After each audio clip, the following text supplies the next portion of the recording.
Welcome back to the Unpatched Gaming Podcast.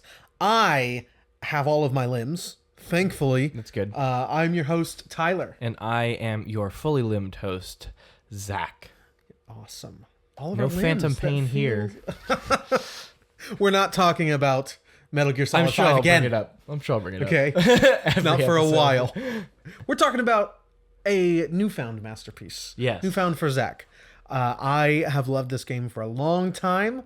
Zach started it, like maybe 2 weeks ago and is approaching his third playthrough. Yeah. No.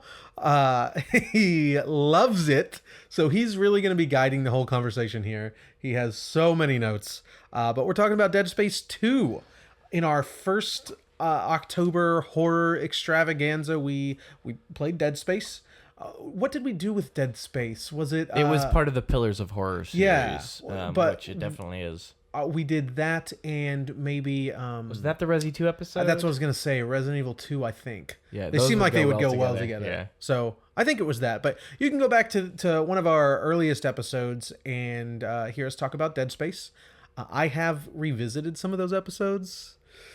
I wish we could just re-upload everything with the new format without video, because that is rough. Yeah. Yeah, if we upload on any other platform, I'll just take the audio and make these new style videos, because there's so much inconsistency in our early episodes. Gorgeous. And then when we switched cameras right there towards the end of using the camera, there's like 4 episodes where we're trying to figure out what the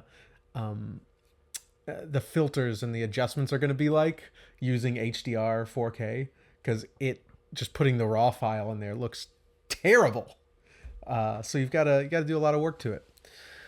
But I like the new format, just pretty much, just audio. There's the wavelength on YouTube if you'd like to just stare into the void of the wavelength. But just audio, I think, is fine.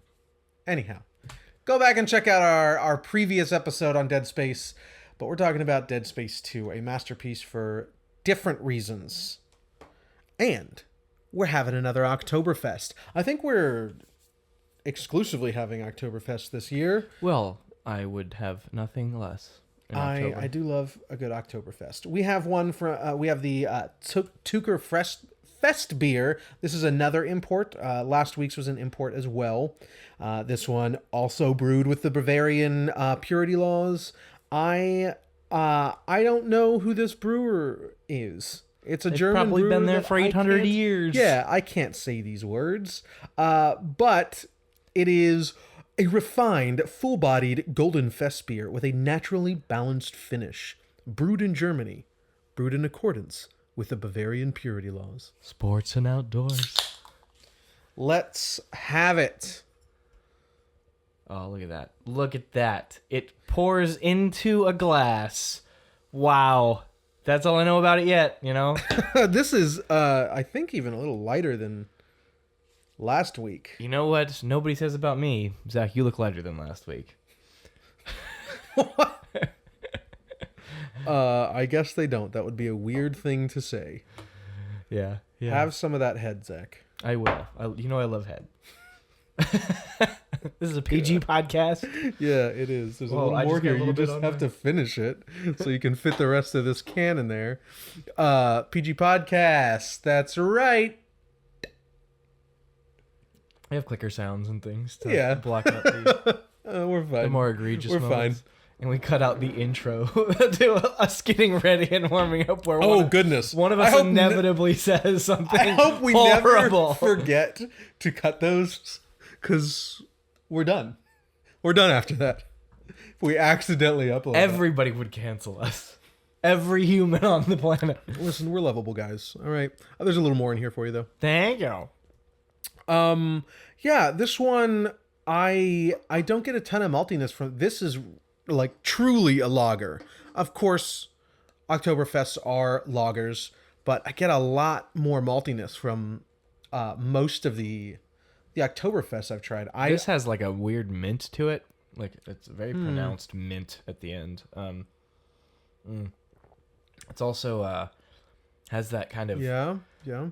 I know it's not a wit beer, but I get it in a lot of wit beers. That weird kind of like clean taste, like moist towelette kind of taste. You have said that a lot about Yeah. lagers. About like yeah, that's why I'm saying like wit beers in particular, but some lagers have it too. yeah, I so. wouldn't have said it that way, but that's kind of what I mean. This tastes way more like a lager, or I guess a wit beer, than most Oktoberfests I'm used to having. Yeah, usually they for have that some sort of reason. like spiciness or like maltiness, not spiciness, well, a little sometimes, but some maltiness, some body. Yeah, I mean it's barely darker than a Yeah. traditional lager. Yeah. Interesting. I like it. I could drink this easy. Have a 6-pack of these just Without replacing thinking, any yeah. other lager. Yeah. So nothing particularly special about this one, but not being special sometimes is special. I agree with that because I like calling myself special. Oh. Well, Dead Space 2 Is very special. is very special. I'm so glad you loved it. I've been waiting for you to play it for a long time. We've been waiting a long time to play it. Yeah. It's so 2 years now. We put it off last year. Why did we do that? Because you didn't love me then. That's right. Yeah. It's taken this long. Yeah, and you just hated me. But now I've seen the light. Or the darkness. Yeah. Yeah. As descended upon high. Oh, Tyler, my Prometheus. Let's Your let's bald get head reflecting the light down from heaven onto mine eyes. Not right now. It's been a minute since I've Gotten a shaved. clean shave. Yeah. But get us started here. I Zach will. is really going to lead the conversation. He's got 2 pages of notes, and Buckle up, campers. I like the game. Yeah. I like it a lot. So this might be my 3rd playthrough. I did not finish it this time. I am right there at the end, but I overslept this morning. I was going to finish it this morning, but, cuddles are nice. Mm-hmm. Nicer than dismemberment. Yeah. Sometimes. Barely. Sometimes. Yeah. Correct. So Jeffrey Dahmer would disagree. Oh my God. Yeah, we were just talking about that show. I have played it before, and so I played it on launch, and I got that collector's edition, which came with a replica plasma cutter, the new plasma cutter from Dead Space 2. And That everyone he rips out of the machine while the guy, help! What are you doing? Stop! Help me! And he's just pulling this wire here. yeah. Oh, I'll get you out of here. Is that a tissue cutter? A plasma cutter? Oh, you got a plasma cutter? It's like the meme with the guy walking with his girlfriend when he's turning around to look at the. Oh, is that a plasma cutter? Yeah, a totally helpless person about to be dismembered. Plasma cutter? Dude, I love plasma cutters. So everyone was so disappointed by this. They did not say it was going to be. They didn't say the scale of it. We thought it was going to be sort of like a like statuette sort of situation of the plasma cutter. It was the dinkiest little hollow plastic thing. You could fit like 2 fingers into the handhold. It was so stupid and had the dumbest little flashlight on it. It was terrible. It was very dumb. Was it a canvas bag? It was not as bad as the canvas bag, the infamous canvas bag. Wow, they have lost the goodwill of the people. Yeah. Oh my goodness. But anyway, I definitely played it on launch, and I think I have played it again and maybe even halfway through with a friend, because I remember so clearly so much of this game. Like, it all came rushing back to me. So I must have finished it another time. And I know I've played it in part with some friends. But it really feels like I've played it a couple times. Yeah, I will be playing it so many times. Yeah. Just wrapping up, just at the end of your 2nd playthrough. And since you've already finished pretty much everything we're going to play this month, with the exception of Scorn, you're just going to play it again, I guess? Yeah, I think so. I'm playing Resident Evil 4 with my wife on Wii, Resident Evil 4 Wii Edition. Awesome. Just picked up a new nunchuck because mine was finally bit the dust. Oh, you could have borrowed my Mickey. I bought the Mickey Would've been nunchuck. great. It's so uncomfortable. Oh, I'm sure. I watched Kadikarus has a video on PS1 accessories. There's so many things I want to buy for you. Like the 4-player Dude, he V, goes through the boomerang thing? all of them. Yeah, you should send that to me. Yeah, that sounds fun. And there's so many things in there I want to buy for you. Like, and then I Just looked at do it. So I picked one that I wanted to get for you, and I looked at the price. It was the most expensive thing he bought. Oh. And I'm like, I don't think my wife would appreciate that. Notice I didn't say I would never spend that much money on you. I said I don't think my wife would appreciate that. Yeah. Okay. Dead Space 2. Dead Space 2. So I'm a fan of Dead Space 1. I think it's an absolute fantastic game. It has been one of my favorite horror games in the past. I'd probably put around the top 5.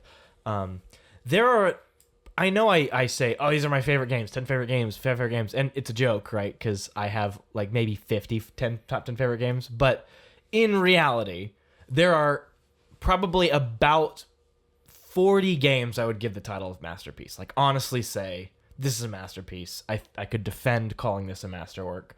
And this has reached that echelon for me. I would not that I wouldn't put Dead Space 1 there, but this is firing on so many more cylinders that I think meet that criteria. And we'll talk a little bit at the end. I don't have notes on it, but we'll talk a little bit at the end maybe about how I'd stack this up to Dead Space 1 and why I think they are so inseparable as experiences when you first come to this series, and why I think Dead Space 1 is still an absolute treasure and an incredible video game. Yeah, I haven't even thought about that, but you saying that right now, I totally agree. Yeah. You just saying those words, like I get it immediately, having just gone through this and, still remembering Dead Space 1. I think I played that 3 times, though didn't finish it last time either. Yeah. I am going to finish this tonight, though. I'm right there at the end. And we agree that, just because Dead Space 2 is a more replayable and accessible game, maybe, that doesn't immediately make it a better game. We both agree that doesn't immediately make something better, but there is a coherence here that is just unprecedented, almost in any video game ever.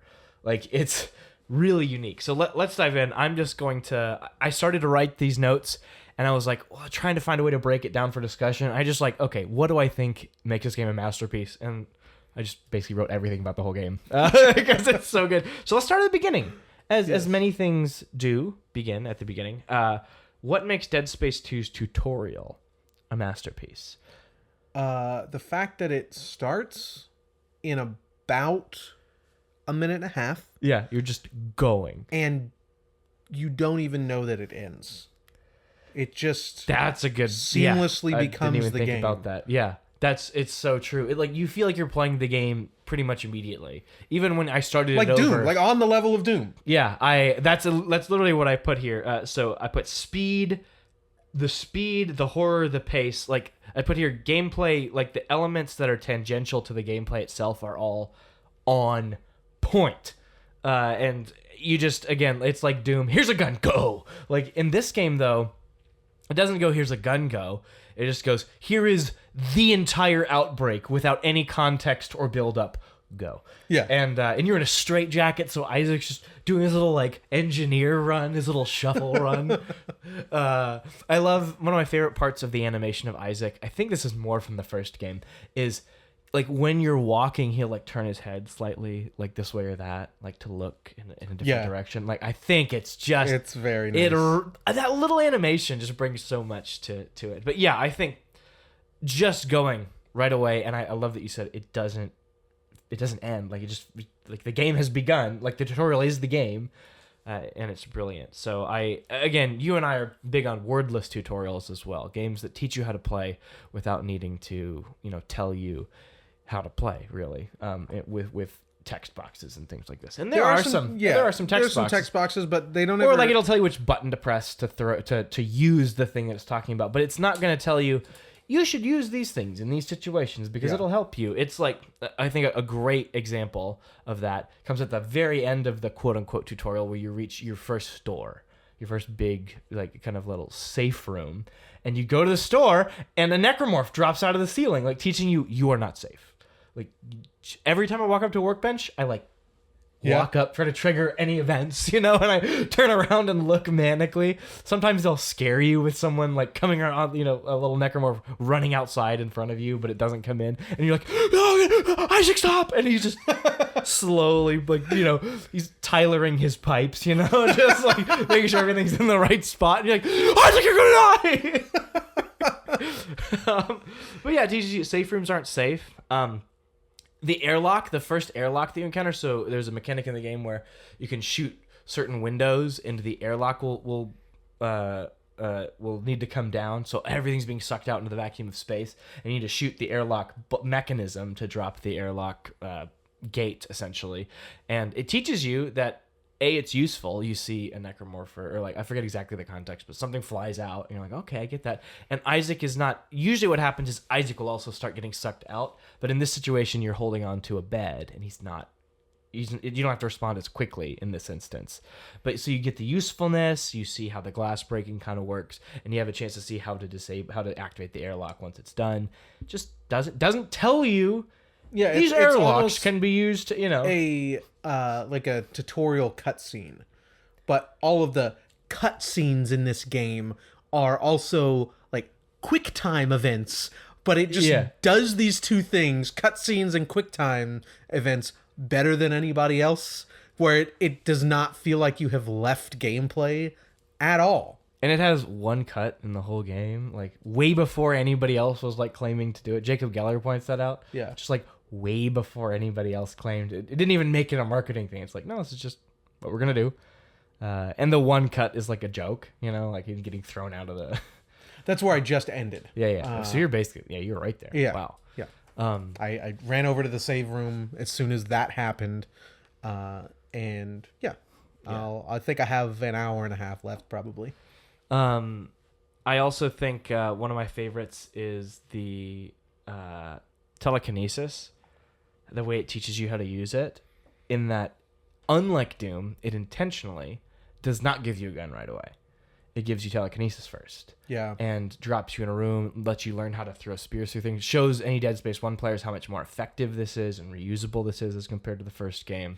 Yeah, that's a good point. It is a core mechanic in this game, whereas before especially it was on not higher as much. difficulties. Oh my gosh. Yeah. I really should be using it more than I do. As you know, the end of the game really starts to ramp up. Yes, and quite a bit. I am feeling it. And I didn't realize that the damage on the rig upgrades was for your telekinetic launches.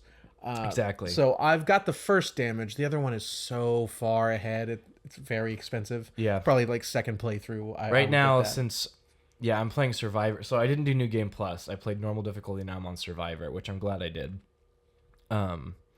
And I pretty much have funneled everything into the rig and TK and the plasma cutter. And I try to maintain a lot of money, because I remember even on normal difficulty, when I hit the end of the game, I had like no ammo. So like just conserving ammo, but also having enough money to buy it if I need it, when all their generators are chasing you and you just have to, dismember them and try to get, So having enough to beat the last boss, basically. Yeah, but it teaches you very early how useful this is. It gives you stasis, like these things. And that zombie, like, I missed it both times when I started the game over. When I started the first time, when I started it over, it's trying to teach you to use stasis. And if you don't hit that zombie, you're dead. Or that necromorph, you're dead. You are dead. Done. Period. It's very fast. It's an insta-kill cutscene kind of thing to teach you how to use stasis. And it is ridiculous. Yeah, the stasis was the first thing I upgraded on both plays. So I played for about 2 hours, and then my save file got corrupted, so I started over, which then it was just like 45 minutes of game after that. Yeah. You just rush through it. But both times, the first 7 nodes that I found upgraded to the 4 slots of stasis, because I know that is one of the best things in the game. Yeah. But I also so fast, especially my least favorite enemy, not because it's bad design, I just hate fighting them, is like the walrus jumper ones.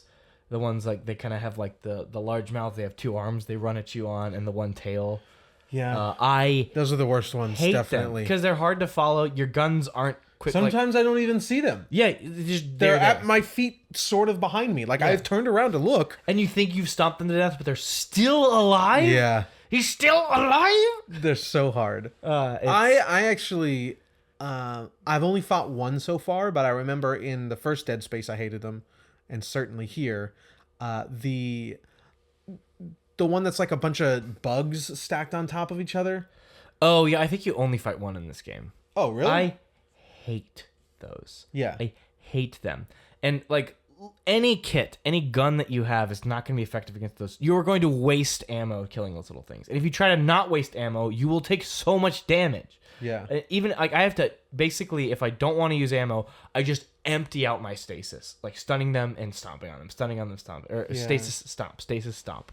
I should have done that. But it uses so much state. You're always using some resource, right? It's survival horror, like some resource. But stasis seems to be the easiest to come by, and it recharges. It recharges very slowly, but you can also increase the rate I have at it which maxed. it charges. I have every node full on stasis right now, so like I use stasis all the time. That's nice. It is required for higher difficulties. Like you just can't. So I should have done that. I wasted a lot of ammo. Yeah, and I did the first time around too. I basically used a whole clip of pulse rifle ammo, which is, guys, I love the pulse rifle. We'll talk about it later. Which has the grenade launcher, right? Yeah, I love. So that yeah, thing. when do you want to talk about the kit? We're almost there. All right, we're at gameplay. So I just want to finish out the tutorial. It doesn't give away everything, though. It doesn't communicate to you quite how effective, like how much damage stomping does. It doesn't communicate to you necessarily how easy it is to just rip off these sharp, pointy bits on these necromorphs and throw them out as spears right away. Like you can assume it, but it doesn't necessarily communicate that right away. It doesn't tell you how to manage your inventory. It doesn't tell you which guns are going to be effective for. Like many games will tell you, use this kind of gun in this situation. None of that. Like you got your plasma cutter. As guns become available, you can buy them. Yeah, that the plasma cutter is the only thing they drive home. There are 2 times where there's a little video playing or some audio log, not one that you pick up, one that's just automatically playing in the environment, where they're teaching you what the plasma cutter is for. Yeah, like just. But that's the only one. And they'll tell you, just remember, what does the lady say? What's her name, Diana or something? She's like, you gotta cut out their limbs, and he's like, I know, I've done this before. Oh, yeah, so I guess 3 times, but that one's a joke. Yeah, that one. They've got a couple of those here. They've got a couple of good jokes. Like they're kind of like, oh my gosh, I love when Isaac says something like superhero-y. You know, stick around. I'm full of bad ideas. Yeah, it's just like you can tell, and the delivery you can tell. He's like he thinks he's so cool. Well, see, do you have the character of Isaac somewhere here on your notes? Because if not, I'm gonna talk about it right now. Let's go. I love Isaac in this game. Character. I didn't take the delivery of that line the same way you did. It was. I meant the voice actor. Like okay, yeah, he could tell like he's forcing this to be cool. It's great.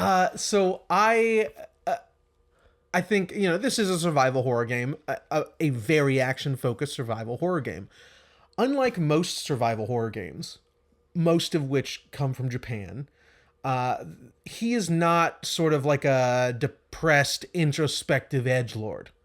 He's just Leon flipping his hair out of his eyes. Yeah. He's just a survivor. He's a normal dude just trying to survive. Becoming slowly more of a superhero just by the nature of surviving for so long. Yeah. But I think the introduction of these 2 characters that you're not really they're not following you, you're all sort of together, but separate for the majority of the game.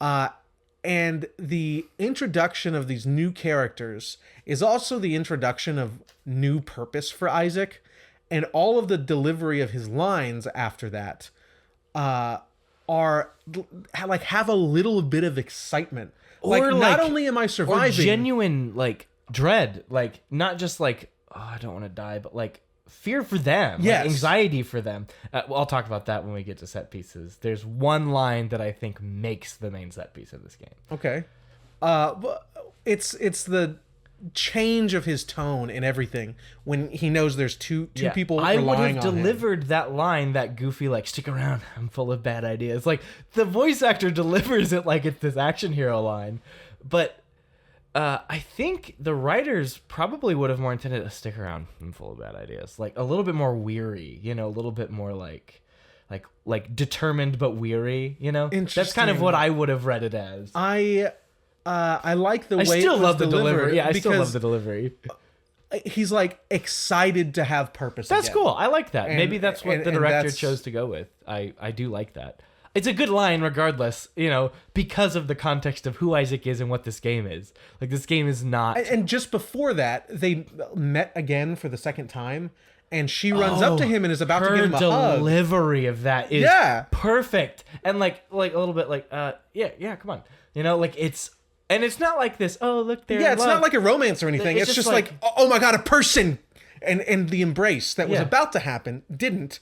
Totally in fact, not a romantic I've heard that thing. the romance portion of their relationship in 3 is one of the worst parts, and I could see that. Oh, I didn't know that was a thing. And I don't know much of anything about that game. Yeah, we're gonna co-op it, so it'll at least be Sometime fun. soon. Not this month, probably. No, but sometime. But yeah, I think that that scene. Yeah, the performances are fantastic. I was scrolling through the Dead Space subreddit to kind of like grab a couple ideas, see what other people thought about things, and I found like one of the top rated posts is the announcement that the voice actor for Isaac is back for Dead Space 1, and he's gonna be like way more, because they're gonna make him more the Isaac character and less the player vehicle than he was in the original. So kind of rewriting a little bit, and the internet hath rejoiced, like, because he does such a good job. Yeah, he's great. But so that line, that superhero line, being following the that not embrace, that second and meeting, proceeding having to revisit the issue. Yeah, it's like good. He's excited to have purpose for these new friends. Yeah. And I like that. I really like it. That's a good point. Well. I didn't think about it like that. Yeah, that's fantastic. So let's move on to gameplay. What makes Dead Space 2's gameplay a masterpiece? Stomping. I literally have a note on my phone that just says stomp. Like, yeah. I mean, and that's just consistent from the first game. And you noted like how if you stomp long enough, he's like he's like cursing and like it's very like emphatic.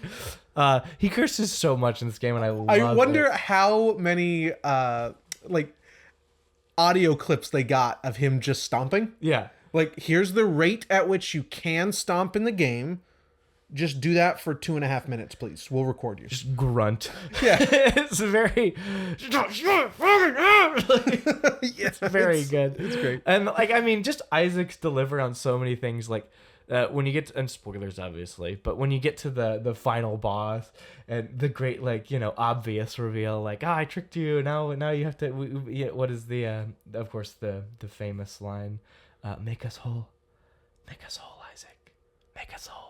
And he's just like, "Have you!" Like, he's just like shouting profanity. It's incredible. It's a great. I love Isaac. Yeah.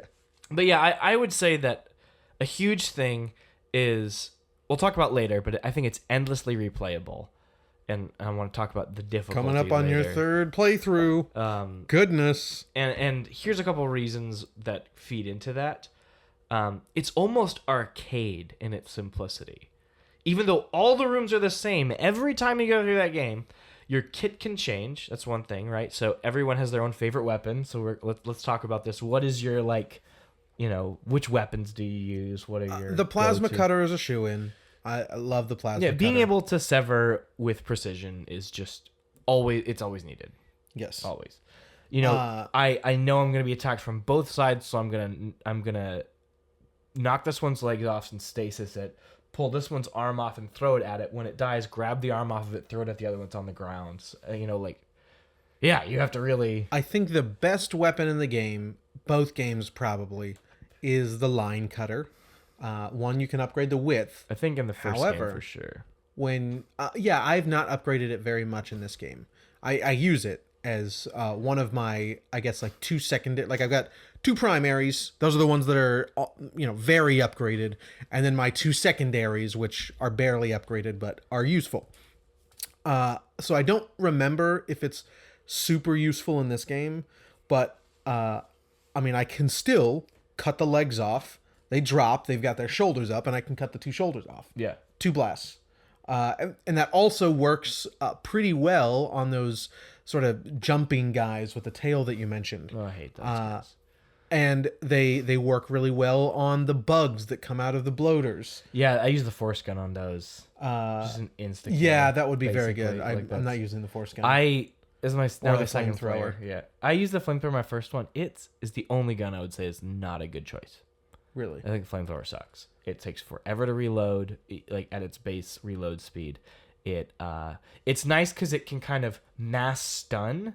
You can kind of like when you flame even the black necromorphs, they'll stumble back, which is nice. But if you keep it's not doing damage fast enough to kill them before they just come right back up at you. So you might as well have just line cut all of their legs off or something and stasis them. It's not doing enough damage to fulfill its purpose, in my opinion. All right. I've found that's my take. And then finally with the line cutter, you've got the proximity mine that you can shoot out. I like those. I think it's a very, very good gun. My favorite this time around, again, aside from the plasma cutter, is the Seeker rifle, the little sniper rifle. Oh, yeah, I used that on my first playthrough. I didn't think... I've never used it before. Yeah, when you get the damage high enough, when you just blast the legs off. Well, it's already high enough. So I've only got... Some of them took 2 shots from me until I upgraded the black it. ones, until you upgrade it. Yeah. But you get it early enough to where you're not using it against many black ones. But everything else, it one-shots the babies. That's not, you don't even have to shoot the tails off. And then they're the easiest things to kill with that gun because they're not very fast.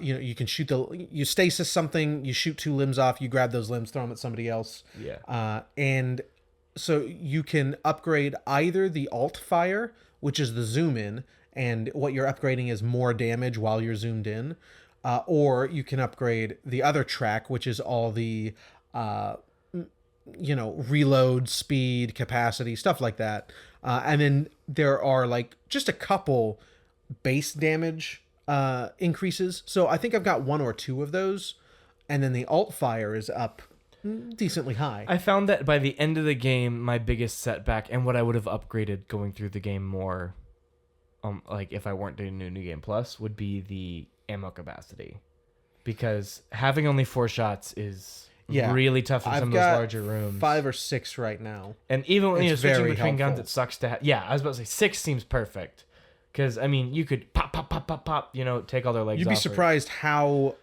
Or just some of them just shoot right in the face and they die. It's just having the single ammo upgrade, the first time you upgrade the ammo, is game changer. I'm sure just a huge. 1 extra piece of ammo. Because I didn't upgrade it at all, I don't think. Except maybe, it's too easy to just get the first node because it's a free. You don't have to build up towards it. Because for those that don't know, you have kind of use these power nodes to upgrade your guns.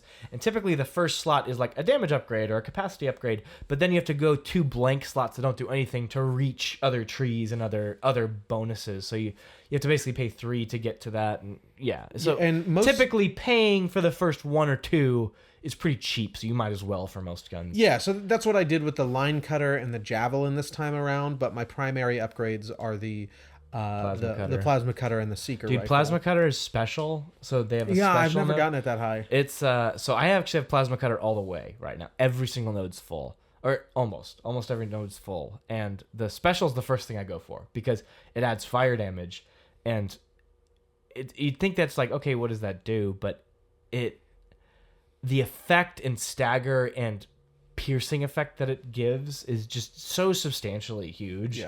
It changes everything. I found the alt fire on the javelin endlessly useful. I played javelin gun my first time through. So oddly enough, on my second time, I'm only using 2 guns. Okay. To kind of keep the ammo consistent, and that's been great. It's been really, really easy. I've added a third. To mess around with, just to have fun and try it out, and it messes up the ammo economy. Having 2 guns is really nice, especially on these harder difficulties. So I had a plasma cutter and the mine, the detonator, which is way too situational, but it's fun because when you know the rooms, you can line it up in the right spots because you know they're going to come from. Trigger the event or whatever, they'll come in, they'll die, and you only have 2 to deal with or something. Or for the massive ones that charge at you, just put 3 mines in front of them, put 3 mines, let them run into it, move around them. It's just Yeah. And just keep doing that. I like back to It's the just too seeker rifle situational, with though. those big armored ones that run at you. You use stasis, and it's 2 shots to either shoulder. So They're much done. damage. It's so much damage. For them, I don't have a good gun to deal with them until now. I just got the contact beam, and I've switched to using the contact beam instead of the detonator. And so Contact beam I don't is- remember the contact beam. That's just the straight beam. yeah, and it uses not traditional ammo, but like the flamethrower. It's a charge sort of. It's like no, it's just contact energy. Yeah. Yeah, but you don't have like 4 rounds, Sure, right? correct. You it's have like I don't know, a percentage. It's a count. Yeah, a it's percentage. Like it's like because the flamethrower in this game is a number that goes down. You know. But a percentage of a thing, right? No, it's not. The flamethrower is actual counted ammo. I don't know. I just bought the contact team, so I haven't used it yet. But the flamethrower is actually you have 100, and it. Yeah. But it's not percentage. It's like when you upgrade the ammo capacity, it's now 125, 150. Okay. And it goes down. Yeah, it's interesting. I think the best gun for me besides the plasma cutter, because it's just so universally like it works in every situation. Yeah. Which is huge, is the pulse rifle. Dude, I upgraded damage all the way on a pulse rifle on my normal difficulty playthrough. It removes limbs, which is huge. It does an insane amount of damage to things that can't have limbs removed, and it's super precise. And you can have a clip full of 125 rounds. And if you want, you can just tap it once to spend like 2 or 3 rounds to take out one of the little exploding babies real quick or something. And, Or take off their head and then grab the body. Yeah, which you can do with that. It's I'm trying not to use it on this run on Survivalist. I would use it. It's just too good of a gun. And the grenade is super situational, but man, when you need it, you need it. Just launch that thing out, blow up like 4 people. Yeah, I've never used it. I guess it's too pedestrian. Sure. It's surprisingly, you use it in a way more versatile way than you think. The only exception was when I fought the last boss. When I fought the last boss, I would just point it at the last boss and unload. Okay. But every other time, it's like, okay, I'm going to take this guy's leg off. I'm going to unload some rounds in here, shoot a grenade over here. I'm going to just tap it once or twice to take out these little guys. Like, there's a lot more thought going into it. Okay. But it definitely... That does sound way more versatile than just a machine gun. Yeah, because I pretty much never use it as just I mean. unload a full clip into someone. I'm still pretty much trying to dismember them and take their limbs and shoot it at them. The difference is that it's nice to not waste a full plasma cutter round on one of the little babies or something. You just waste 2 of your 150 plasma rifle rounds to take out a baby real quick or something. Okay. Just take out a baby, you know? Shoot a baby in the face so you can cut its head off and throw its exploding body at someone else. In the medical bay, there is, as you just enter the medical bay, you enter into that sort of cryogenic chamber that you fought some really big giant guy that would regenerate in the first game. And there was one of those guys that skulk around with the big basically bomb on their arm. Oh, dude. Hate those guys. I was about to say, because they like leap forward to throw their like the weight of the bomb I'm sack. always surprised at how large that radius for the explosion is. Like, I'm always caught off guard. And on Survivalist, unless you are at max health, you're basically dead. Like, you're just dead. And so you pretty much, if you hear them like come into the room, you know, like it is like everything is the world is ending. There's one part where you go back, we're in the Ishimura, and you go back through the medical bay, and it's the room where you kill the regenerator from the first one. Yeah, that's what I'm talking about. The freezing room. Okay, yeah, and there's 2 of them, like right there. That's the room I'm talking about. So there's a lot going on up to that point, and then you come in this room, and there's like 2 black guys, I think 2 of the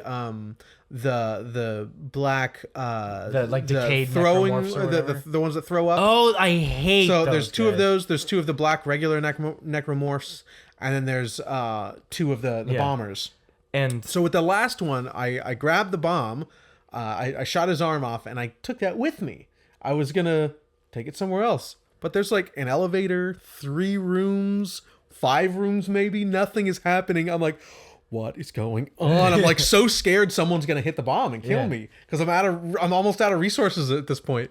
So I'm like just slowly creeping around. I'll walk into a room and set it in a corner and then like aim and stuff, and I'll pick it up.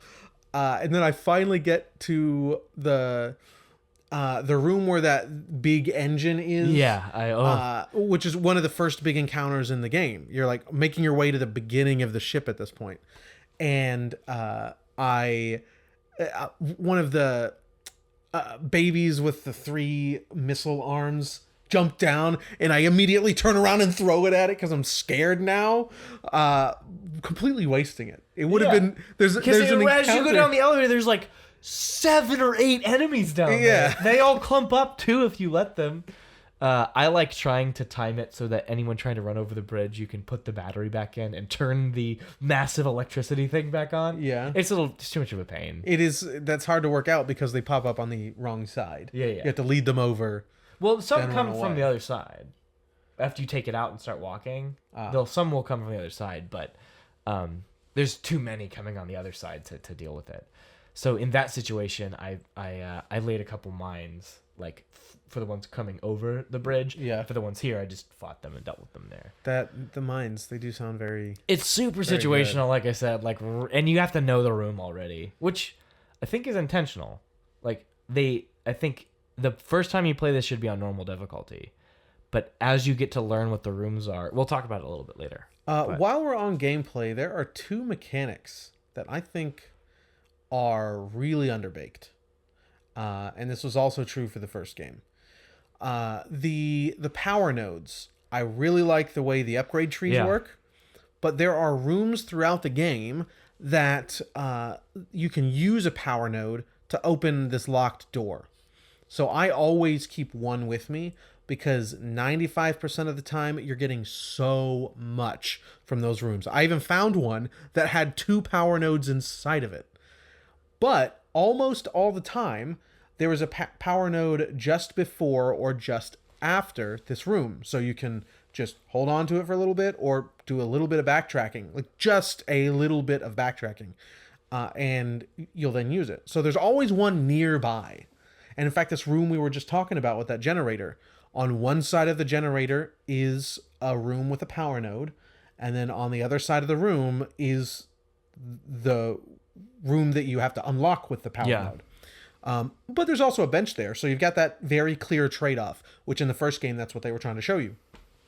But I really like that trade-off, getting goods and money and stuff like that, or this upgrade. I like that trade-off. I wish they would have done more with that because there's very few rooms overall in the whole game, and they're almost always couched between a power node that you collect. So it's like almost nothing to just keep one in your inventory at all times. Yeah. But I like the idea of that. And then in this game, maybe these last couple chapters are going to prove me wrong, but the air capacity is a completely useless upgrade. Irrelevant. Yeah. 100% irrelevant. Up to this point, I don't know if at the end of the game it changes. It may be a convenience thing. Like, that's the only thing I think about, right? Like, convenience of, I don't need to go. The one big room where you need air, there are air canisters everywhere. It's totally useless. Yeah, I upgraded it a little bit in the first game. I was like, in the first run, and I was like, this is so dumb. Like, yeah, air is stupid because, like, they're not gonna make a room you can't solve without having more, like with having less air, you know? Yeah, they don't do that with anything. Like, so why? If you need stasis to do a puzzle, they give you stasis in that room. They have a stasis recharge center. Now there are a couple of moments where you have to take out some enemies without air, and there are no oxygen tanks, and so I could understand maybe helping in those little situations, but like, there's one time in the game where I was just doing some general exploring and I got down to 24 seconds left, and that's after killing the enemies, doing exploring. Yeah, and that was with no upgrades. Yeah, you just shouldn't have an air upgrade. Yeah, you shouldn't have an air upgrade. Either make it a more important mechanic or it should have just been taken out. It's silly. Or just don't make it an upgrade thing, or maybe like make a couple different suits that you can pick between, and one has more air capacity and one has less, but you get these things, or whatever. Dude, when do you get the agility suit? I still don't have it. Agility suit? Yeah, the main like really sleek suit that's on. Isn't that New Game box. Plus? I don't think so. I think it's New Game Plus. I don't remember what the last suit was in the game, because I guess this. Yeah, I think it's like chapter like 13 or 14. Oh, so right at the end. Right of at the very end, yeah. I can't remember what the last suit looks like. I don't remember. I still think it's the one right on the before. box. I think it's. I still think the one that's cooler is the one right before it, the one you get on the Ishimura. The vintage suit with like the canister. Yeah. And like it's the coolest. It's awesome. Suit. Yeah, by far. I like the security suit too. Actually, I think it's. The security suit was fine. I've been using the so with the Steam version, you got all the DLC, the DLC there. So there's a bunch of alternate suits. So when I would buy a new suit, I would then choose one of the alternate suits. So I have been using the medical suit, the red, white, and black one for a while, which gives you slightly more. What is it? It's like a slightly increased stasis recharge, I think. Okay. Slightly, like 5% faster. So on the first playthrough, but before my save file got corrupted, during that 2 hours, I checked out all of those suits. And there's one in there that is a coral color scheme that's just so cool, but it's the agility suit. And I'm trying to play right, and I'm waiting until I get the agility suit, then I'll switch to this. Because I don't want to be overpowered. Suit. I don't want to be overpowered. Oil tanker suit. Pretty much, yeah. But that blue and white, like a tealish sort of seafoam blue, the coral orange and white, and it's beautiful. Beautiful. But I want the agility suit legitimately before I use this. That's fair. One other mention I want to make about the gameplay is that it's a pretty large kit when you think about it, between all the primary fires, all the alt fires, all the ways you can upgrade the guns. Yeah, there's a lot. There's the not stomp, enough. the melee, the TK, the stasis. Dude, there's so much. What I was gonna say. No, there's a lot to do here. But there's not enough that have the specials. There's like so far of the guns I've unlocked, only 2 guns that have specials to unlock. You're talking about in terms of the nodes. Yeah. I think there's 3 or 4 guns that have that. Not all, and I don't think you need it for all. But it would be fun to have something special for all of them. One thing I wanted to mention, though, it's a large kit, but not a complex one. It's not like digging through a Ubisoft skill tree that is way too big. And you have to like read all these. It's like, immediately RPG readable. thing. It's just immediately, I know what this does. I know how to integrate it with the rest of my kit. Done. Yeah. Like that kind of language is hard to achieve, and I think that's a huge statement. And again, some people notice some of this stuff does carry over from the first game. Some of these things are things that we've said positively about the first game as well, but there is a very unique loop to Dead Space 2 that is not in Dead Space 1. The way these things mesh together, the way that it makes itself playable and replayable is very much not a Dead Space 1 thing. Dead Space 1 succeeds in I would argue, a completely unique and yet inseparable way. I love both these games. So something that I think this game does masterfully. Really, I have not seen another horror game do this. Not even something like Resident Evil 2. Or any of the Resident Evil games, because I think Resident Evil 7 goes off the rails at the end. It's doing something very special there in the beginning, but goes off the rails. This game is so perfectly marrying the atmosphere of the first and just being a straight up action game without sacrificing any element from either. Yeah. Yeah. Because I just mentioned that, like, I was skulking around with this bomb through, an unexpected amount of downtime, which the is not a lot. unexpected amount of downtime that happens in some great places. Yeah. So I don't think they're sacrificing what makes Dead Space 1 great. Sure. Dead Space 1 is great for different reasons. Yeah. Because it's almost just that. Yeah, and in fact, it doubles down on it in a way that makes it unique from any Resident Evil game in terms of the tension and dread. The dread throughout Dead Space 1 the isolation, the absolute sometimes monotony of these tasks that you have to carry out in the midst of an insane onslaught of it's constantly necromorphs. like, go press this button on the other side of the building, or It's something ship. so bland and monotonous on purpose. Like Yeah. it's very much on purpose to facilitate this insane, like in any other situation this would just be nothing. But right now it is the end of the world. Yeah. Dude, And Dead Space 1 is so good. I think Dead Space 2 just does both of those things. Yeah, it definitely does simultaneously. It really well. I think the Ishimura well. is the best example of that. So let's go to that. What makes Dead Space 2's set pieces a masterpiece?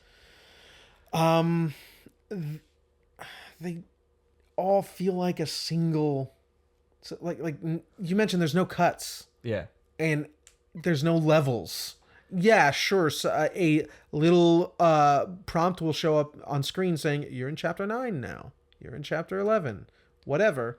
But there's no clear split to anything. Yeah. Like you'll And they are back to back, like little tiny, like these. Everything has an incredible weight to it. I think one of the best examples is when you finally meet what's her name, Dana or whatever, the Dana. lady who tricks you at the beginning. You finally meet her. She's like, "We've caught you," and he's like, "Yeah, screw you," or whatever. And then a gunship shows up and mows them down. The airlock is broken. You're hanging on. It's one of the few times in the game you actually have to do an actual QTE, so you're hammering on the A button. But because you just came from a cooldown moment of having fought a bunch of necromorphs, now you're just hammering on this A button, like, okay.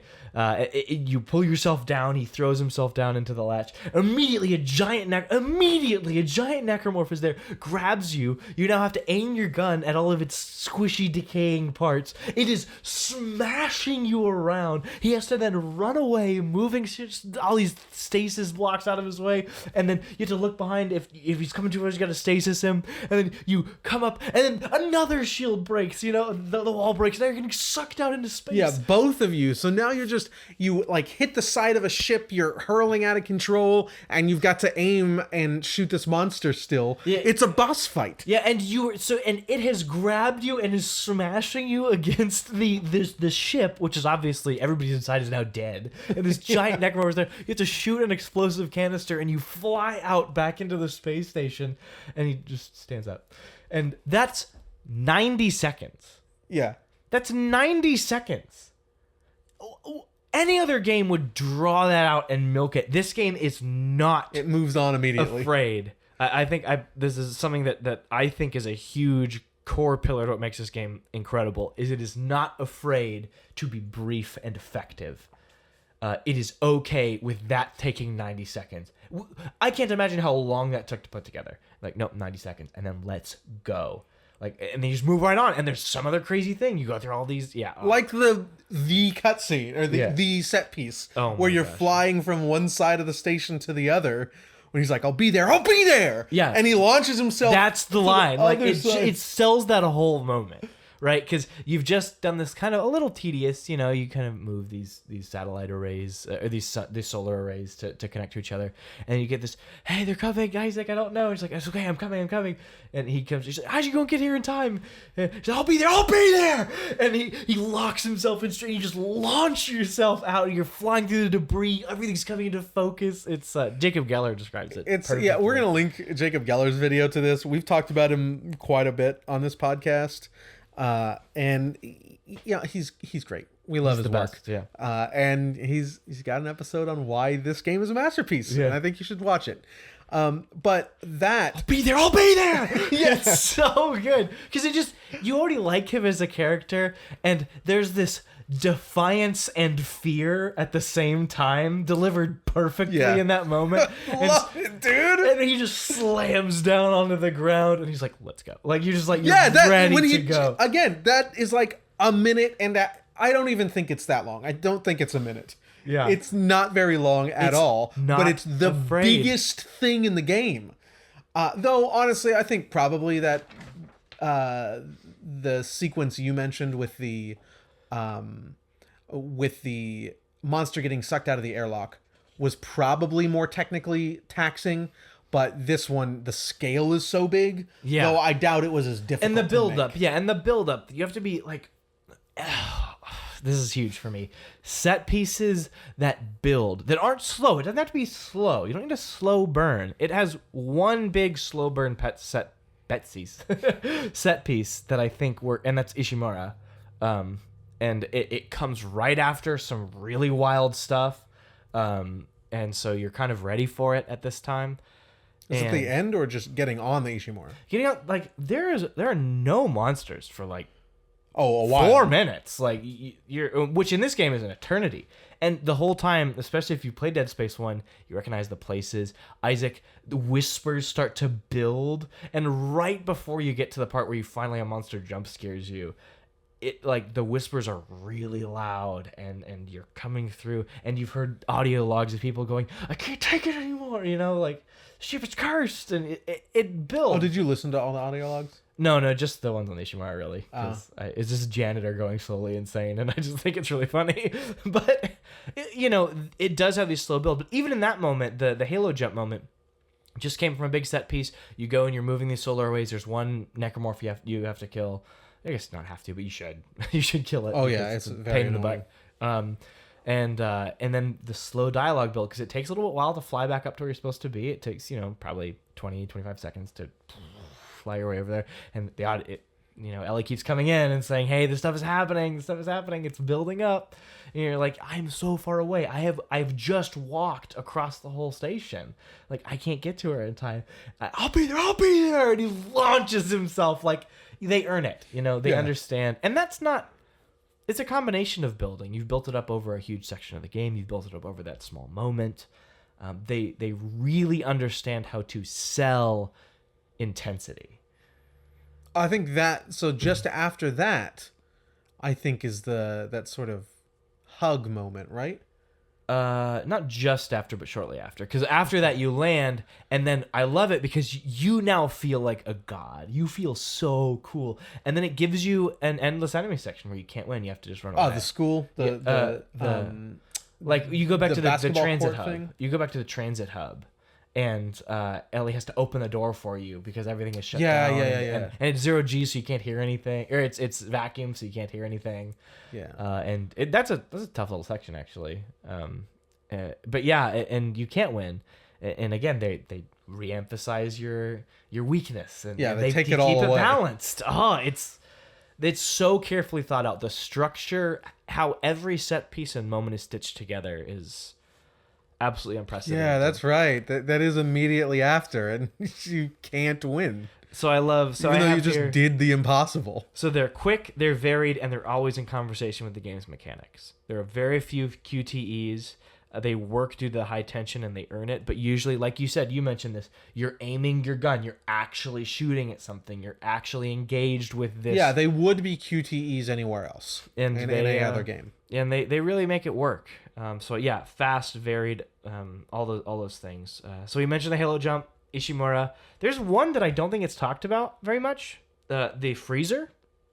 We are descending through the freezer of bodies. Oh yeah. And there's 3 full rooms without any enemies, and he has like these flashbacks. Like he has these what I don't know what exactly is happening, but hallucination moments where he sees like all these people screaming in the canisters or whatever, and you're just waiting. You know it's coming. You just don't know which room, and the rooms look so similar. You're like, am I like? Is this like a puzzle? Do I need to like walk backwards or something? And then poof, there it is. It jumps out of the canister. And then you're like, okay.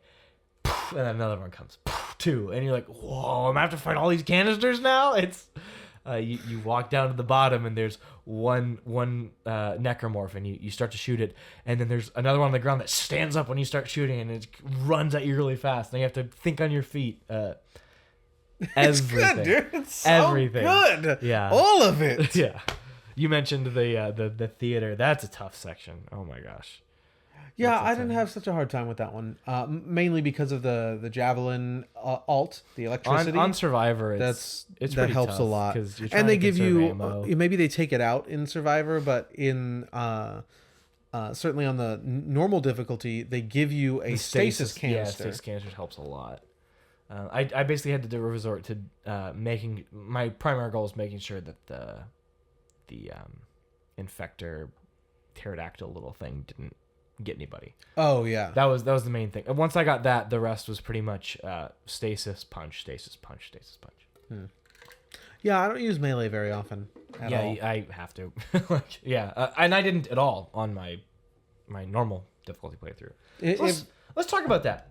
I want to talk about that because I think another thing that makes Dead Space 2 masterpiece is the difficulty. Okay. So this is one of the only games I can think of where the entire game is the exact same. The necromorphs will pop out at the same spots. Everything is the exact same. The layout's the same. The progression's the same. All of the encounters are the exact same. And yet every difficulty makes the game work differently without changing anything except the difficulty. Only thing it changes. Except the numbers. Literally the numbers under the hood are changing. And so, for example, on casual, you are a superhero. You have all this ammo. Oh yeah. Guns. Oh, so when I got my save file corrupted, I started on casual because I saw that you could change the difficulty. So I started on casual so I could just rush to the same spot. And I was immediately out of room in my inventory, had so much money, and every other enemy drops a health canister, if not sometimes, 5 enemies in a row.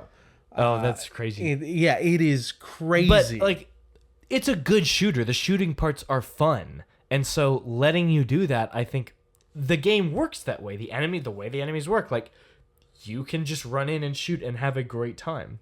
Mm-hmm. On normal, you have to start thinking about, okay, I need to build a good kit of weapons. Do these weapons interact well with each other? Do I have what I need to cover different situations? But you'll pretty much have the ammo you need for the most part. You maybe a couple times where you won't, but for the most part, you have what you need. It's a little hard. On Survivalist, and I'll put Zealot kind of in this category just to a greater extent, you have to start optimizing, engaging with your TK usage, stasis, grabbing the limbs, and launching them at them. Melee, way more often. Power nodes, using them wisely. Every room, so it has moved from an action game far more to an action puzzle game. Every room becomes, how do I optimize my resource usage in this room? How do I optimize getting out of this without having to waste all my big stuff that I know I'm going to need? I'm always without plasma cutter ammo. Pretty much always. Because it's so useful, but I don't always have it. And learning to... So now you're starting to engage with the game as a puzzle. Zealot is just... Once you've mastered the puzzles, I need more difficulty. Yeah, if you can... I suspect if you really get the stasis and the telekinesis down, you stasis one person, grab a limb, or stasis 2 people, shoot off a limb of one, launch grab it, one. Now he's dead. Hit the other limb, the other one for free, and or hit somebody else's limb and go back and forth. You know what would make this game so fun? Maybe a little too easy, but I think it'd be awesome. Is if you could telekinesis store, so you don't have to keep holding the button down. You can just have one floating above you, have a rebar ready or something. Yeah, that would be too powerful. But it'd be so fun. Just launch it on a whim and then grab another one, keep it stored, start launching it. I think it'd be... Maybe they do that in 3. Who knows? It'd be fun. 3 is just straight up an action game, I think. I mean, I think it'd be a blast. I get why they don't do it, but I think it'd be super fun. Hardcore, so those who don't know, you only get 3 saves in hardcore. Any save you want. But it's only 3 saves, and there's no checkpoints. This is for, I want a horror game again. I have mastered this game. I want to feel the tension and the dread again, and where any slip up could send you back hours of progress. Now, do you know if it's the same difficulty it's just now with only 3 saves? It's survivalist with 3 saves, not Zealot. Oh, so, okay. Yeah. Interesting. Which the amount of times I've died in Survivor, I can tell you is... But again, I don't die because I can't do it. It's because you have to conserve and think. So hardcore is definitely for people who know everything that's about to happen. But usually when you know everything about to happen in a game, the game is ruined. But not in Dead Space 2. It has found a way to use difficulties to engage with the same game and deliver multiple experiences. Wow. Yeah. Wow. Special, dude. Yeah. It's a special game. So, one thing that's a small note I have is this game I think does jump scares well, and I don't know why. I think they're pretty. It's They're maybe pretty like, seldom. There's like 7, 8 maybe in the whole game. Maybe that's a little It's like low, but 1 an hour. yeah, and I think that's a huge reason. So they're not very frequent. I think a huge thing. There's one that I would argue is, but for the most part, they're never trying to be the big moment. Like when you think of a jump scare in a movie, that's usually the big scare they're going for, and you're like underwhelmed afterward. You're like, okay, you know, that's not Dead Space 2's biggest scares. The biggest scares are usually like that building of tension and dread and stuff, and not releasing it with a jump scare. Yeah. Just building it up, and then having monsters come at you and having to deal with it, being overwhelmed, carrying a little bomb around, wasting on a little baby launcher. Yeah, because often the jump scares are like a pre-conflict, like that baby. If I would have just dropped the bomb and used the gun I already had equipped, which was the seeker rifle, which kills it in one hit, I would have been able to save that for the encounter that's 12 feet away from me. Yeah. But because you had that dread, that tension. They start encounters with jump scares sometimes, which I don't quite count as a jump scare. You know, the jump scares are just the thing that doesn't lead to anything else. Dude, It's the just one that got ruse. me the worst is at the very beginning of the game, you still don't have a gun, you have a flashlight, and you have to kind of wander through this little cafeteria area with a bunch of knocked over tables, and you're shining your light, and the TV turns on. Oh, yeah. And it is so loud. Yeah. And even on my second playthrough, I knew, I was like, it got me, man. Definitely. Or like, you know, I don't know. Some of them are fake jump scares too, which is really funny.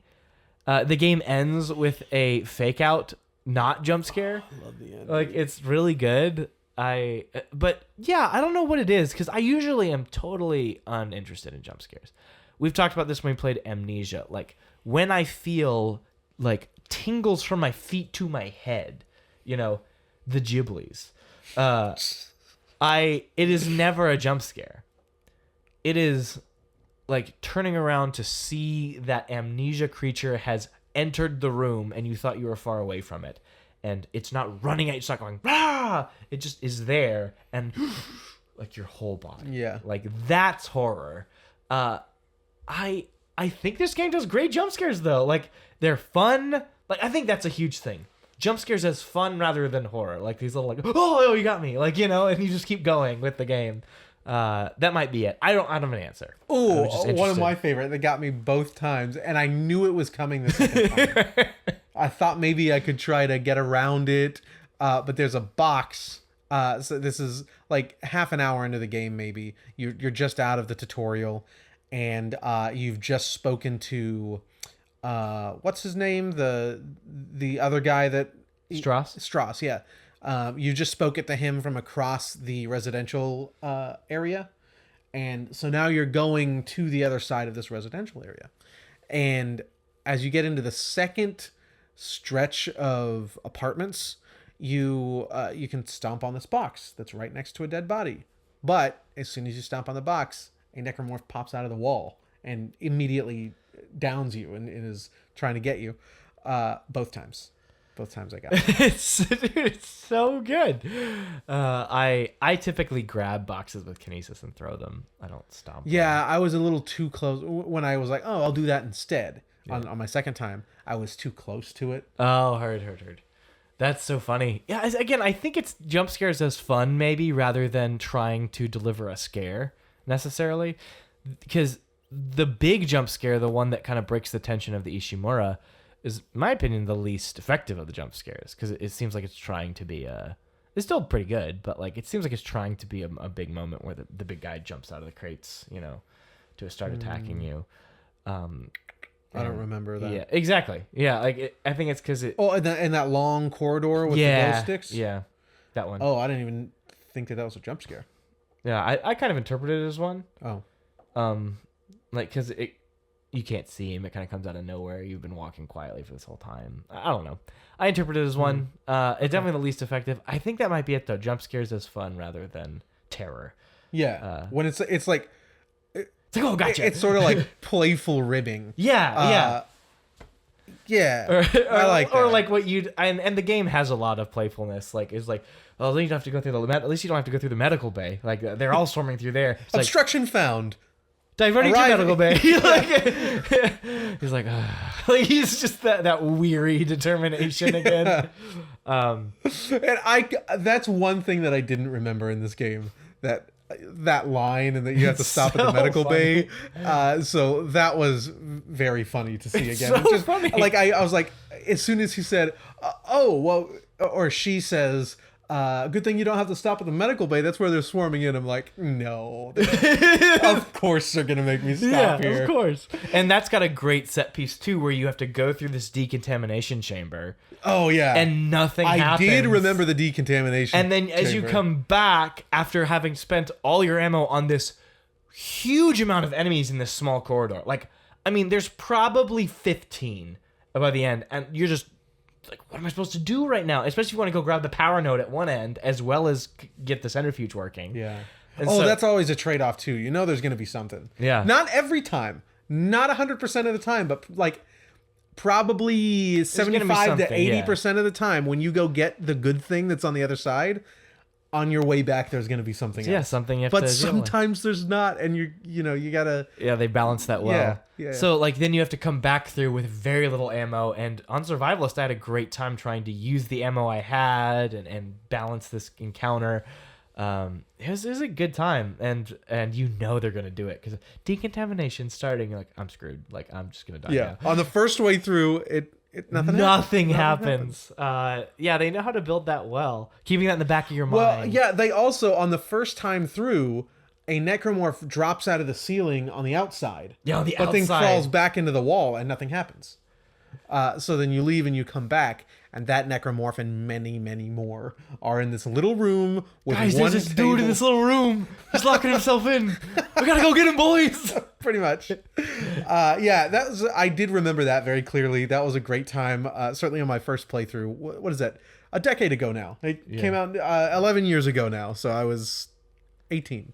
It was a good time, dude. Yeah. High school was a good time. Katie and I still we're not like stuck in the past, but High school was just a great. good time. Yeah, I agree. Yeah, we had a good time. I had a good time. But yeah, I would just like say that in my head after clearing rooms from then on. Just decontamination. Yeah. Complete. Like I'm the one Decontaminating everything. You're Isaac Clarke. Yeah, that's good stuff. So, what makes Dead Space 2 a masterpiece? I have here all of the above. I think we talked about already. There's no padding. It's brave enough to sit on this short runtime. Not only a short runtime for the moments, but overall, it's an 8-hour game. You know, you're done. Yeah, I was thinking like it's got the except for the first chapter, the pacing of The Hobbit, like it just does not quit. No, it just doesn't stop. Episode. Yeah, Yeah. it's God. One It's other at thing- breakneck speed. One other thing I noted is simple imagery, easily recognizable silhouettes, repeatable, simple phrases, colors. This is just the heart of any lasting media. Something that anybody could take and see something vaguely related and go, oh, that's Dead Space. That blue and that rust. Mm-hmm. Oh, that's Dead Space. Make us whole, Isaac. Make us whole. Like, simple, repeatable things like this. You could recognize a necromorph and Isaac silhouette alone without thinking. You see a silhouette, you know exactly what you're looking at. And they nailed it. Like, that is so key to this kind of lasting stuff. Yeah, I love suit is so cool. I love the suits. It's Especially so awesome. the first one. The suit you get from the first game. Yeah. Which I actually really like the way they build that up. It's just different suits in this game, but in the first game, You're just kind of like he's you building add on it. to his suit. Until I think at the very end you have just I don't recall. different suit. I think you're building on it the whole time. Yeah, and you do get like one special suit at some point in the game. I don't know if it's like for beating the game or something, but Yeah, I vaguely remember one it's actual like a white change. suit. Yeah, it's like a white suit. It's like an elite infantry suit or something. But Okay. yeah, I love the idea of how clunky and heavy this suit is. Like, in this game he's pretty sleek. He's kind of like doing his thing. But in the first game, it's like it is not a combat suit. Yeah. I think it's a good touch, and everybody talks about that. And we didn't even mention how everything's diegetic. even the we did in the we did first in the one, first of game. course. That's been talked to death. If you've heard Dead Space before, you know that this is what's going on. Yeah. Nothing takes you out Check of out our anything. first episode if you want to hear it. Yeah, or that everything Jacob there Geller applies video here. that we're gonna link. That he goes into all everything that. there applies. Like it helps the immersion. The single cut that happens in the whole game, it's all there. It doesn't stop. And we can't end without talking about the needle. The needle.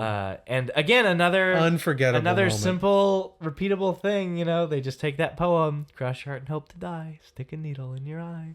It's just, and the mastery, the reason this scene is lasting, and this has been done to death, so I won't talk about it too much, but I knew immediately the second I went and read some article about it from the devs. I could have literally told you what the devs said they were going for and how they did it. Like, I could have literally told you because it's so obvious and yet so effective. Because he crawls in. They've been building this moment. You see Ellie's eye on a screwdriver. Yeah, I think I'm about to go do that, right? And he's like waving her eye. It's just a big eyeball, and he's waving it around on the screwdriver. And it's been building up to this moment. So he crawls in, and you hear the steps, but from like a cold metallic voice, and not as creepy, as Strauss. But still, you're in there, and and he's ready. He's ready, and it doesn't tell you how to do this. You can see so you kind of mess around. Okay, I can move this little thing. It turns blue when it's on the pupil, and I have to keep it on the pupil. Okay. I see. Okay, pressing A makes it go down, and he like tenses, and you're like, oh, okay. So he's responding to you as you're learning. Like, if it just told you what to do, it wouldn't register as well. But because you figure it out, oh, this is how it works, and you see him kind of tense, and you're like, oh, okay, I need to be careful, and And as you get closer, his eyes are just so erratic, and you don't want to mess it up. And when it goes in, you're like, oh! Dude, it's perfect. Yeah, it's really... Perfect. I did not mess it up, Such thankfully. an iconic moment. Yeah, it's got to be one of the most iconic moments of that era in video games. So there's a lot of video game movies coming out. We've got mostly PlayStation. Well, I mean... Mario coming out next year. Did you see that trailer? I did see that trailer. Dude, freaking Jack Black as Bowser. What a great choice. Yeah. Mario seems a little weird. Yeah, the voice is a little weird. We'll see. Yeah, it's Chris Pratt. But I do like the animation they did for him, though. I think it's good. Yeah. Really, the whole animation overall looks fantastic. It does. Looks really good. I love the shadow and the lighting, and it looks really good. So you've got Mario, Uncharted happened last year. Last of Us happening next year. It's becoming more popular again. Resident Evil. This year there was a Resident Evil show on Netflix. Not sure how that one did. I heard it was terrible. But I don't trust that stuff. But because Resident Evil movies are a delight to watch. Yeah, this is not a Resident Evil movie though. Yeah, I think this went in a very different direction. Yeah, it's very serious. So. But it's becoming more popular again. It was very popular in the early 2000s, late 90s, and we stepped away from that. But who's going to make a Dead Space movie? Yeah. I think they would work very well. And we already have, the comparison's been done to death, but Alien to Aliens. I've not seen Aliens yet, just Alien. Several times. I love Alien. Yeah, and you'll like Alien. You've sort of already got that level of progression that people are familiar with, which is not uncommon for horror sequels. I think it would do pretty well as a movie. I think I have yet to see anything in the movie realm that did the transition between Alien and Aliens as well as Alien and Aliens, though.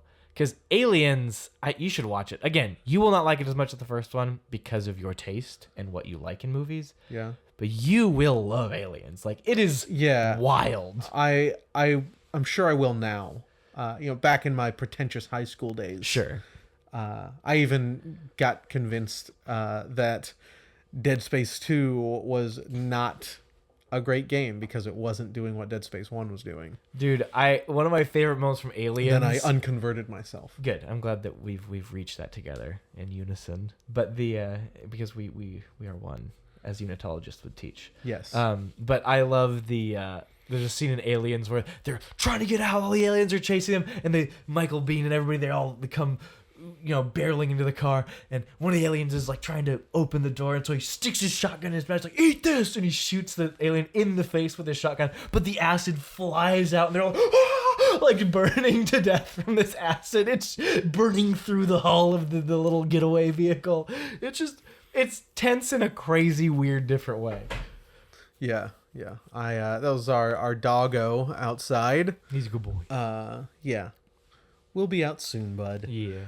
That's Dead Space 2. Dead Space 2, man. We said a lot. We're gonna link that video. That's Jacob Geller video. I definitely recommend checking that out as well. Way higher production values than our little audio only podcast. Yeah, he's amazing. But just go play it. There's a little, if you've never played either of them, there's a little section in the main menu, previously on Dead Space. You can watch that and jump right in. Yeah. And you will have, if the series interests one of the most fun times. Play one first. I think it's an incredible video game, and I love it. I just love this one more. If you don't, so I suggested this to someone at work, skipping Dead Space 1, because I asked, if they like horror games, and what they don't like is that really slow feeling of dread and helplessness. Okay, yeah. So but don't play they like aliens. They like what was the what is it called? Event Horizon, stuff like that. Oh, Event Horizon, yeah. I recommended it regardless. So skip Dead Space 1. Yeah, and it has a great little recap on the menu, like you were saying. And so if you don't like the really slow, methodical horror games and that feeling of dread, you can skip one. I would not recommend it for people who do like that stuff, but you can comfortably come into Dead Space 2 and have just a thrilling time. A thrilling 8 hours. Someone should make a breakdown of survival horror games based on the amount of bullets shot. And that would need to account for, like a chain gun bullet. Like, you can't just count one bullet there. But on an average playthrough, on a normal difficulty, how many bullets do you shoot? And adjust for power and rapidity and stuff. But I think that would be an interesting and telling thing. You'll have to get a Reddit group on that. Just get a team, yeah, crack team to just knock it out. They'll do it in a weekend. Just go to the survival horror Reddit page and they'll do it for you. I'm sure it'd be interesting to do. Yeah. But yeah, Dead Space 2. I love it. Love it. Anything else, man? No, I'm just gonna go play it. Yeah, I know you are. I'll finish tonight. I'm gonna go play some board games, but I'll wrap this up because I'm so close to the end, and get to our next game, which is yet to be decided, because we're moving some stuff around. Okay. We'll talk about it. But I just mean for the scheduling. We know what we're going to play, but what I'm starting tomorrow. Anyhow, go play Dead Space 2, folks. Also, come talk about Dead Space. Come talk about your favorite survival horror or just horror games in general on our Discord. Link is in the description. If this is your first episode in a little while and have heard some of our older ones, we're no longer doing Patreon. We've decided to forego that. Just come join the community with the link in the bottom. I think there's going to be several people there playing Overwatch 2 today, assuming they can get in, so you can go join them there. And also, please don't forget to share what you love with who you love.